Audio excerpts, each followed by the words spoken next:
All right, following the release of the Mueller report last week, questions are rightly being asked about what comes next. Congressman Doug Collins tweeted this, quote, claims Mueller report punts the special counsel's work to Congress is just wrong. The report analyzes Congress's constitutional authority to legislate. It does not upend the separation of powers by calling Congress to continue a completed DOJ investigation. Joining us now in his first interview, by the way, since the Mueller report came out, he was out of the country, Senate Judiciary Committee Chairman Lindsey Graham. We kind of needed you last week, and there you are. I don't know where the heck you were, but we could have used you. You'd have to shoot you. All right, let's get your general thoughts and reaction, and more importantly, what you're going to do. Okay.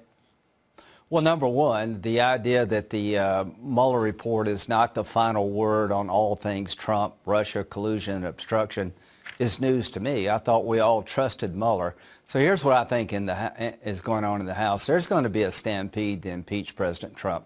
They're going to use the Mueller report, anything they can find to try to destroy his presidency. Nancy Pelosi's not in charge of the Democratic Party. The radical left is in charge. So I expect that they will be impeachment proceedings against President Trump. And the Mueller report, to me, is vindication of President Trump. Well, you said it's over. I agree with you. You said a stampede for impeachment. It is over for me. Let me tell you, I think now we have a 9-month investigation by the FBI. Even Right. Strzok and Page said, there's no there. We had nothing, Page said. Then we had the House Intel Committee investigation. Then the bipartisan Senate Committee. Now the Mueller report. You can't say it any more clearly, no collusion. So now the American people, the answer's in on this. If they want to do this, on top of the Green Deal, what are the political ramifications for not serving the American people? Well, I think they'll get punished in 2020, and I think President Trump will get reelected. I know what happened in '98 when the American people understood what they got with Bill Clinton. They understand President Trump, warts and all. And Mueller was the guy that I was going to make sure he looked at the idea of Trump working with the Russians. The verdict is in. There was no collusion. There's no obstruction of a crime that never occurred. The obstruction thing was bizarre to me to begin with. So here's what I think. They're going to be stampeded to impeach Trump because they hate him so much. And I hate it for the country. I hate it for the president, but it's going to result in him getting reelected. The media is not covering the Trump presidency. They're trying to destroy it. The Democratic Party doesn't accept the fact that President Trump won.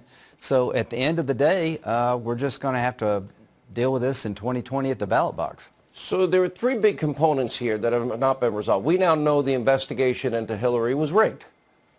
Even Strzok and Page said, politically motivated. Loretta Lynch was running every decision. A matter, not an investigation. Then we have the attempt to use a phony Russian dossier, even the New York Times admitting tonight, which is interesting. Washington Post writing, Fox News was right, especially Hannity, whatever. But more importantly, it's not about who's right, but a rigged investigation, an attempt to rig a presidential election, and then undo and unseat a duly elected president. What will you do specifically? Well, there's before and after the campaign. Before the campaign, I want to find out, did George Papadopoulos, was he working with the Russians, or did they plant in his mind that the Russians had Hillary Clinton's email? In other words, did the knowledge about Russia and the Clinton emails come from somebody other than Russia? How could you use the dossier 4 different times to get a warrant against an American citizen when it's a bunch of garbage? Why didn't they tell the court that it was a politically motivated document? I'm going to try to find out about the counterintelligence investigation, about how the FISA warrant was obtained against Carter Page. Was there an effort to invoke the 25th Amendment? Who's telling the truth, McCabe or Rosenstein? The person who leaked to the Washington Post that General Flynn was being surveilled during the transition period, if you can find out that person, that's probably the one who started all of this. It might be it might be a lot earlier than the date we were told, which is July 31st. And did they outsource, did our intelligence community outsource illegal activities to our allies to bypass American laws, intel abuse, turned on American citizens, unmasking, leaking? There's a lot to get to here. Lying to Congress. All right, Senator, good to see you. Welcome back, by the way. We're going to continue my monologue in just a second, but first, joining us is the president's attorney, Jay Sekulow, also the chief counsel for the American Center for Law and Justice. Yes, he has done legal work for me in the past for the 4,000th time. You know, Jay, I have your letter. I read your statement.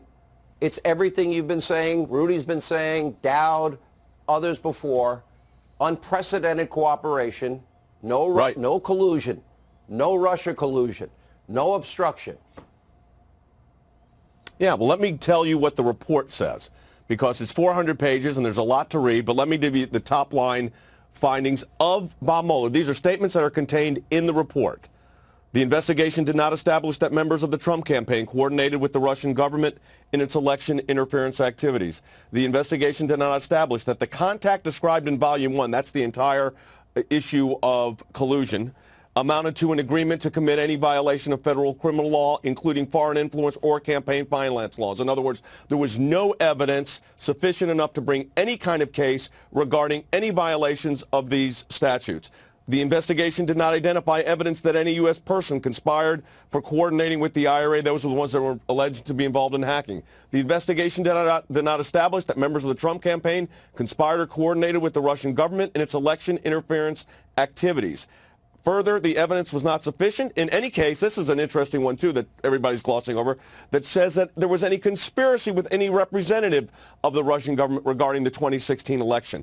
I could go on for pages and pages. The point is, this investigation started because of allegations about conspiracy or collusion, as it was called, regarding the Trump campaign and the Russian government or Russian agents.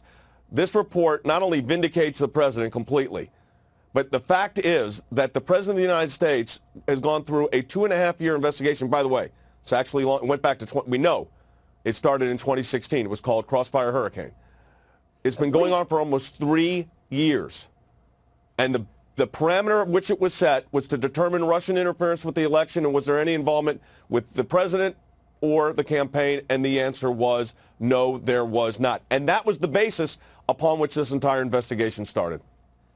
The Attorney General Barr said the other day, and there was a media freakout over it, that yes, the Trump campaign was spied upon. Now, it happened a number of ways. It happened vis-a-vis the FISA warrant full of the Hillary bought and paid for, of all things, Russian lies, as the bulk of information, according to the Grassley Graham memo. But also, Stefan Halper was empowered to meet George Papadopoulos and Sam Clovis and Carter Page. Are we really to believe the origins of this, as they claim, was George Papadopoulos and a drink set up? Do you believe that origin? Because that would not warrant what has just happened to this country. You know, I never thought I would say this, that I agreed with Peter Strzok, the agent that was had the text mails regarding the president back and forth with Lisa Page. But he said there was no there there. Guess what? There was no there there. But here's what's important. Now we have to find out what is the origin of this. The Attorney General said something last week very important, that spying on a campaign is a big deal. And when you have a situation, which we know happened here, when you have a situation like this that has taken place, you have to get now to the bottom of this, because I represent this president, but some lawyer in the future is going to represent another president. And for the sake of the presidency, no president should have to go through what this president has gone through on this issue. Unprecedented. By the way, not only was it unprecedented in its scope, but it was unprecedented in the response that we provided to that office of special counsel. We gave over, I say we, the White House, the president, the campaigns, 1.4 million pages of documents, hundreds of witness interviews, and on, and no executive privilege. And I love the chyrons on the networks this morning, redacted report coming, and then of course it comes, and guess what? Not much redaction. The only thing that's really redacted that was significant is 16 material, which has to be, and there wasn't that much of that. So the reality is this was as transparent as any investigation and any administration, in my view, in U.S. history. Jay, you know, on the obstruction side of things, Mueller didn't make the definitive decision, but the Attorney General did in counsel with the Office of Legal Counsel, even Rod Rosenstein, which is interesting to me. Well, here's something very interesting. One thing here, Sean. He actually did, because he made a determination, in this sense. It's determinative. If there was a case of obstruction believe me, he would have stated exactly. it. Without any apology. He did not. Here's the point, though. Now, we now know for a fact that they were talking about taping the president without his knowledge and consent. They were talking about invoking the 25th Amendment. Now, they didn't do it. Donald Trump didn't hide the fact that this was a witch hunt. He acted, to me, as somebody who was innocent. He was screaming his innocence loudly and expressing frustration justifiably against Rod Rosenstein, Robert Mueller, his team of merry Democratic donors, Jeannie Ray, Clinton's former attorney, Andrew Weissman with his atrocious record. He was going after all of them. He said it all publicly. And that's the list of 10. And I'm saying, okay, now, if that's obstruction, then that means anybody that proclaims their innocence loudly and clearly would be obstructing. That is the biggest, it's called the First example. Amendment.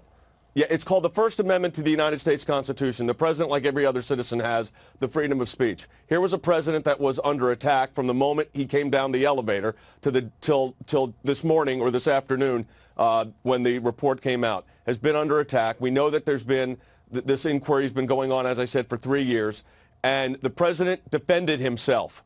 He had the constitutional right to do that. He did it. And for that, now, for the country's sake, we don't let this happen again, ever again, when a situation like this. That's why you got to find out how this started. I think the Attorney General is going to do the right thing. Well, no I question. can tell you, there is an avalanche, as I have been reporting, coming in days and weeks ahead. We will hold them accountable. I am not letting this go because what they did is wrong and illegal and an abuse of power, and it's corrupt. Jay, great job to you, Rudy, your entire team, and thank you for all you did.